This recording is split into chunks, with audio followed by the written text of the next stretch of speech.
Assalamualaikum warahmatullahi wabarakatuh. Saya Devriko Putra Andana dari Fakultas Usuluddin dan Dakwah Program Studi Komunikasi dan Penyiaran Islam IAIN Kediri.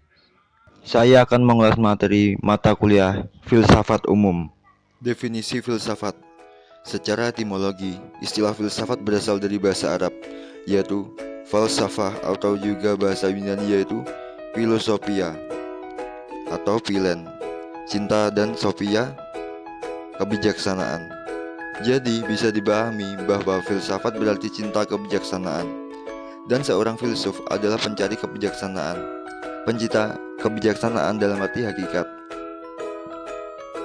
Jadi, bisa kita artikan bahwa filsafat berarti cinta akan kebijaksanaan atau love of wisdom dalam arti yang sedalam-dalamnya. Menurut terminologis, pengertian terminologis merupakan uraian yang menjelaskan berdasarkan batasan-batasan definisi yang disusun oleh sejumlah filsuf dan ahli filsafat.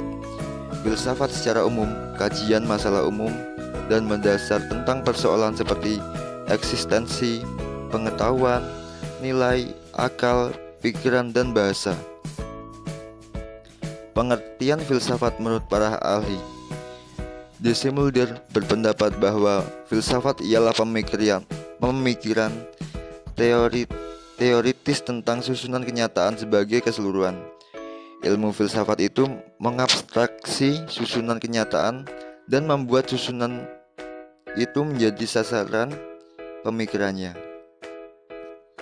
Profesor Dr.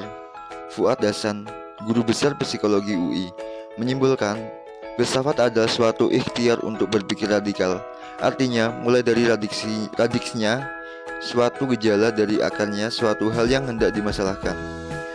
Dan dengan jalan penjajakan yang radikal itu, filsafat berusaha untuk sampai kepada kesimpulan-kesimpulan yang universal. Menurut Insinyur Projawiyatna, filsafat adalah ilmu yang berusaha untuk menemukan penyebabnya, deras untuk segala sesuatu dengan pikiran belaka.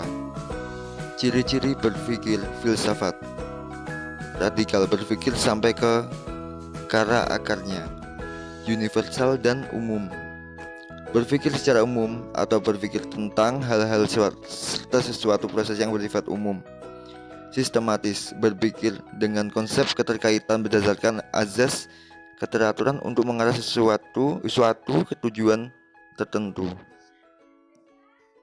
Konseptual, berpikir tentang melampaui batas pengalaman sehari-hari manusia sehingga menghasilkan sebuah pemikiran baru yang terkonsep.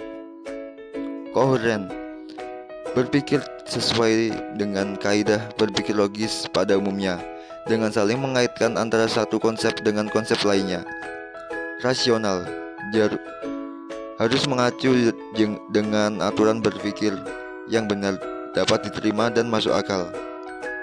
Komprehensif, melihat objek tidak dari suatu sisi. Cukup sekian ulasan dari saya. Wassalamualaikum warahmatullahi wabarakatuh.